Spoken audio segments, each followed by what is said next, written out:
available. All right, guys, we are back, and we're now talking Sunday night games where we had two amazing games from around the NHL. When it comes down to the second round, we saw really two decisive wins here.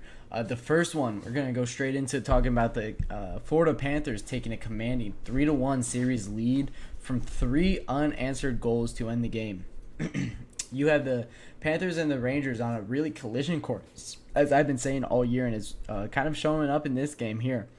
The New York Rangers kind of having difficulty closing out the Carolina Hurricanes, but you expect them to win one of the next 2 games. I don't think I don't know if this stat's correct, but I would be shocked if the Rangers went on a 4-game losing streak at all during the regular season, as they were the President's Trophy winners. And you have the Florida Panthers, who have been playing amazing hockey, beating the Tampa Bay Lightning, the big bad Tampa Bay Lightning, with the probably heart-winning Nikita Kucherov. And then you also, you're playing a great Boston Bruins team who just disposed of a good Toronto Maple Leafs team, and you're kind of making them look silly here. So this collision course is going to be very fun, and I'm very excited to kind of break down that series and give you guys my thoughts on that series, as I do expect that to be the final series in the East. The series that we kind of all expected to see last year but didn't in the East, as the Carolina Hurricanes were able to beat the New York Rangers in the second round there. But the Panthers take a commanding 3-1 series lead here. I wonder if the West will be able to compete with the Panthers or the Rangers here.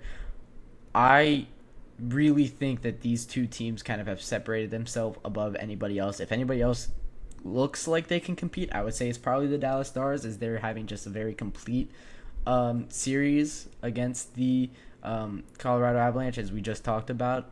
But I really think that the New York Rangers and the Florida Panthers are just above everybody else. You're getting really good production from both goalies. Bobrovsky playing unlike a Bob really we've seen since regular season Blue Jackets Bob. And we're talking about a goalie in Igor Shesterkin that might be the best goaltender we've seen since prime Carey Price. And I would not be shocked if that is your opinion, because he is very, very good. But you have in this game, really, it was Swayman versus Bobrovsky, and it did not disappoint, as it has in all series. Jeremy Swayman and Sergei Bobrovsky have both been very, very great in these postseasons, as most goalies have been, besides Stuart Skinner, which we'll be talking about a little bit later here. But in this game, it was David Pastrnak who opens the score on the power play with an absolute rifle of a shot from the top of the left circle. You have the Bruins extend their lead then with a Brendan Carlo shot from the point that deflected off of a couple Panthers, it looked like. A deflection shot that deflects off of like 2 of your own guys. I don't know if Bob's stopping that one. I don't know if we can blame him on that one. Or the first one, really. I mean, that's just a fantastic shot from David Pastrnak that goes in for the first goal. So both of these goals in the first period here, both goaltenders still looked very good, though. And after this, Bobrovsky did not let up another goal after those 2 first period goals. And then it's late in the second period that the Panthers started their comeback. It's a Lundell goal from Rodriguez and Ekblad. Ekblad played amazing in this game. After that, you have Sam Bennett. He gets a power play goal off of a rebound. You have Lundell and Rodriguez get the second points of their nights on that goal with the assist. You did have on this goal, the play was challenged by the Boston Bruins for a goaltender interference that really, I think that they had a great argument. So what kind of happened on this play was it was a rebound that Anton Lundell kind of saw right at the feet of Jeremy Swayman. Swayman wasn't able to push off to get to that puck.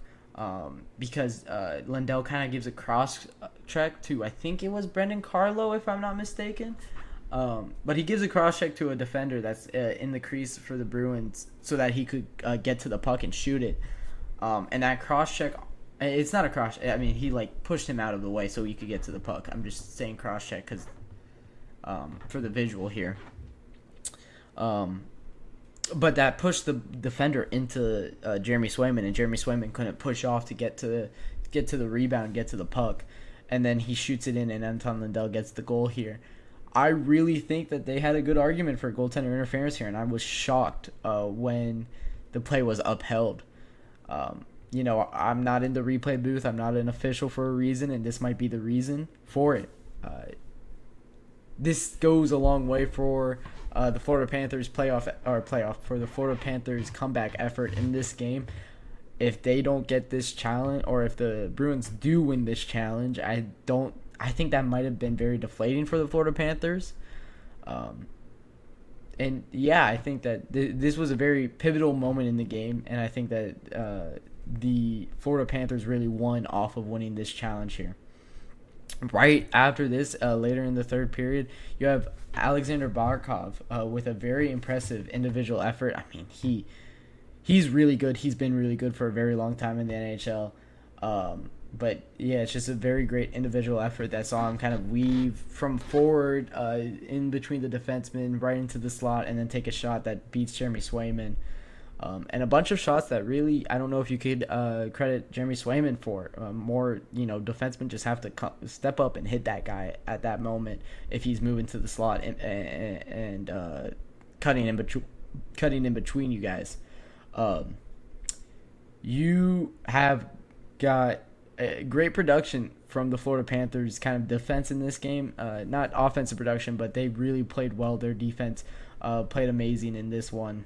And the Bruins just couldn't get that offense going again after that first period, the 2 goals that they scored. So it would be a little bit worrisome for the Boston Bruins, but I don't know if I would really be worried here. You are down 3-1 though. You got to win 3 games in a row. But you proved that you could beat this team a lot. You won game 1. You won every single one in the regular season. So I mean, you know you can beat this team. So it's gonna be interesting. I think, of course, in hockey, the hardest game to win is that 4th game. So we'll see if the Florida Panthers are able to close out the Boston Bruins in this one.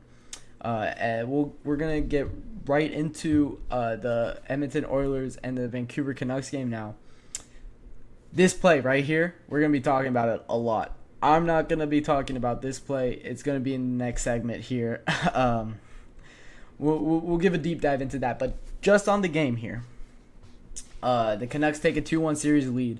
Brock Besser and Elias Lindholm combined for all 4 goals. Brock Besser, everybody really thought that he had a natural hat trick in the first period. The commentators surely did, but unfortunately for him, Elias Lindholm did get credit for the first goal after a scoring review was done.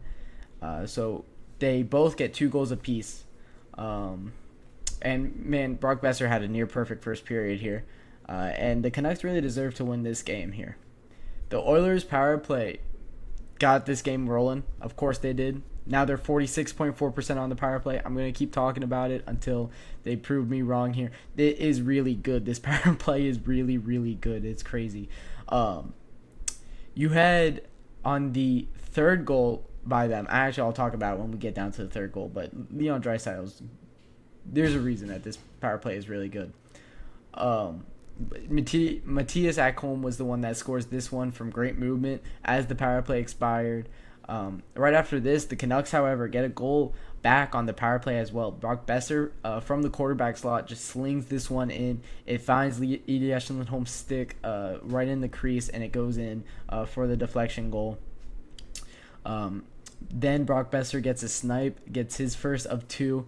He scored again with his second of the period. When goal scorers score, they really do score in bunches. He was absolutely elite tonight, and they need that form of Brock Besser. They need that guy to be an elite goal scorer, and he really was in this game. Artur Shilovs has been serviceable in Thatcher Demko's absence. That's not what I expected. I thought you were gonna have to go to Casey DeSmith for the rest of this playoff run. And now there's reports that Thatcher Demko could be back as early as maybe tomorrow.